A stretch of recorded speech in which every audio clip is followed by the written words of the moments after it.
Hey guys, welcome back to my channel.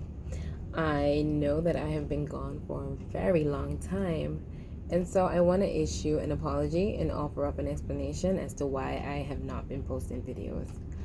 Well, I closed on the house, just so you guys know. I closed in 420, April 20th, and things got really crazy with NACA. Things got really stressful. Things got hard, and there was a lot for me to learn in a short space of time, which I'm going to go into further detail in this video. But also, it was the start of a pandemic. In April, the pandemic started in March. I worked for the health department, so I got reassigned. My job duties increased exponentially. On top of that, I just bought a new home, which came with repairs and everything because I did buy a foreclosure. So for that, I want to apologize for not posting videos. I have been responsive in the comments, but I definitely have not been posting videos. My last video, I promised that I would do an explanation about the hand department for NACA, and I think today that's where we're going to pick up. So we're going to start today with a hand video. So the hand department for NACA deals with if you buy your home and your home needs repairs. So they pretty much get the inspection report after you have the inspection done. Look through the inspection report and determine which repairs need to be done, which repairs need to can be waived, and also they look at the scope of the work. They have a list of contractors if you need contractors, and then they determine whether or not your loan needs to be rehabbed. So that is what the hand department does. Me personally, because I bought a foreclosure, I did expect some repairs, but not as many as I had gotten. So what the hand department did was they got the inspection report, looked over it, and were just like, these are the recommended repairs. You need to find a contractor based on the list that we give you, or you are welcome to choose your own contractor. But if you choose your own contractor, then they are going to have to upload their I-9 and some other details to the NACA website. They have their own portal. The contractors have their own portal that they use to upload the details. So the contractor too would either one have to be familiar with NACA or willing to get familiar with NACA. So yeah, what I'm going to do is, though, I'm going to talk about my personal experience and how I had to deal with hand. And then if you guys have any questions, I think I'm going to leave my email down below, so that, because there's more to hand, but it's very complex and there's a lot of yeses and nos. You can, you cannot. Well, you can with this exception, and you can't but with this exception. So there's a lot to hand. So I'm just going to speak about my experience, and if you have any questions that you feel you need to ask based on what you're going through, then you can just feel free to email me, and that way I'll be able to answer your questions based on what you're going through. So my personal experience with the hand department was, like I said, turned in my inspection report. I called them because they were sitting on my report for days. My seller wanted to close very quickly because my seller's agent apparently was leaving his company, and this was the last house that he had to work with that company, so he was trying to close ASAP. Call them until I got them.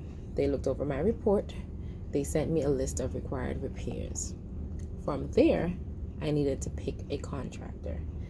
Found a contractor and asked for an estimate of the repairs. He came back with the scope of the work being $15,000.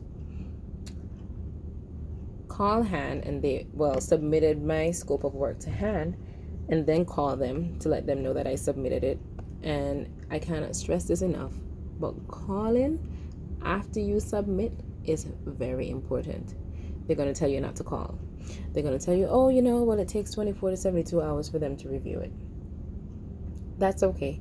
As soon as the clock hits 72 hours, hello, hello, hello. Call in, and I cannot stress that enough.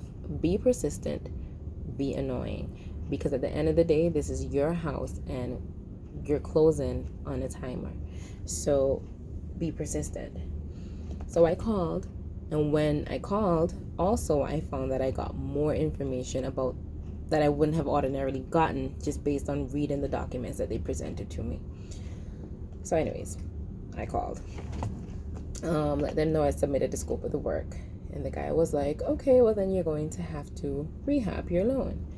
So then I was like, wow, but I read online that it says you don't have to rehab your loan once you can afford the scope of the work, and there are waivers and stuff like that. So he said, okay, well if it is that you're willing to waive, that somebody else in hand who works with that, I'm going to have them send you a bunch of information. So that person sent me a bunch of information. Hey, if you're interested in waiving, this is what you need to do. I looked at it. I realized that the estimate I submitted was way too high. So in order to have it waived, you have to have 1.5, or I think three times the amount of the scope of work in your bank account. So if you have 3 times the scope of the work in your bank account, they're willing to waive it. You don't have to go through the rehab. You don't have to go through hand department. They'll just sign off on it saying she's good. Push this over to underwriting again for Bank of America to close. So what I did was, which I knew would hold me up, I then reached out to 2 other contractors and asked them for estimates for the scope of the work. One came back with $7,000. The other came back with about $7,500. At that time, I did not have $7,500 times 3 in my bank account. I did not. So I went back to the contractors themselves and was just like, hey, one gave me an estimate for this, the other one gave me an estimate for that. Is there any way that you can make the scope of the work here cheaper? I'm not rehabbing. I was, but I was not going to tell them that, because the second a contractor hears that the bank is paying for it, or it's lumped into your loan, then they're going to want to jack the prices up. And just in case I did not make this clear earlier, when you rehab a loan, the scope of the work gets included into your loan, and it makes your loan bigger. So for me, let's just say my house was $200,000. That's just hypothetically speaking. If the scope of the work was $15,000, then my new loan would be $215,000, which I did not want to add more money into my loan. I wasn't going to pay interest on an extra $15,000 for 30 years. That doesn't make any sense. So, but in some cases, that makes sense. If the scope of your work is like $45,000, then you might as well go ahead and rehab the loan and pay whatever your interest rate is for 30 years. But I felt like $15,000 was not worth paying interest on for the next 30 years. Okay, so I bid the contractors down. I ended up getting them down to one to $5,800, one to $6,200, and that guy who gave me the initial $15,000 stuck at $15,000. So I turned all 3 estimates into NACA. From there, and I want you to pay close attention to this. From there, the hand department looked at it. Again, they came back. They determined that I did not have $5,800 times 3 in my bank account, which is okay. I was close to it, but I did not have it. So from there, I said to them, but hey, this right here is something as simple as changing out a doorknob. This is not a health and safety concern. That is not a health and safety concern. And the hand department can waive specific items once they deem that they're not important enough to be added into the scope of the work. So again, I printed off what they did was I printed off the scope of the work. Then in certain boxes, I checked off wish to be waived, wish to be waived, needs to be waived. From there, the hand department went through that again and determined, okay, we can waive this, we can waive that, we can waive this, we can waive that. That in turn brought the scope of my work down to about $4,000. And then I did have 4,000 times 3 in my bank account. But at that point, it didn't matter because once the work is below $5,000, then hand automatically waives everything. So since hand automatically waives all repairs beneath 5,000, it didn't matter whether I had 4,000 times 3 or not. They just went ahead and approved my signed off on the waiver and then pushed my case back to my counselor for me to move forward. That in turn delayed my closing.